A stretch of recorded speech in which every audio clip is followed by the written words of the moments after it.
I think we're going to deepen them. I mean, I think the explosion that we've seen in generative AI is going to exacerbate or turbocharge some of the challenges we've been grappling with, as you alluded to, for some time. So I see sort of four big buckets of challenges. One is, deep fake technologies, which will give actors the ability to create realistic audio, video, and images.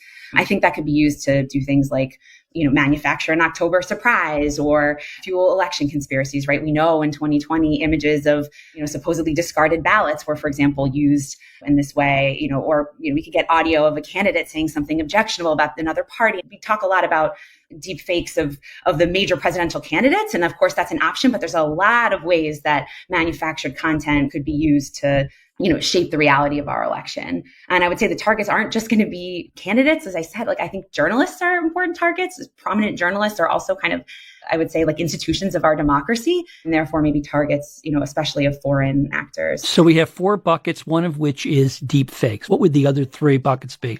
The other is the sheer volume of unique content, which could be used to kind of overwhelm systems that take input from the public, things like notice and comment processes, but also just the inboxes of our elected representatives. It can make it really hard to determine, what is real and warrants a response. So it's partly that it could kind of sway officials, candidates and elected officials' sense of where the public is, but it's also that it could just make it hard for democratic governments to be responsive to their citizens.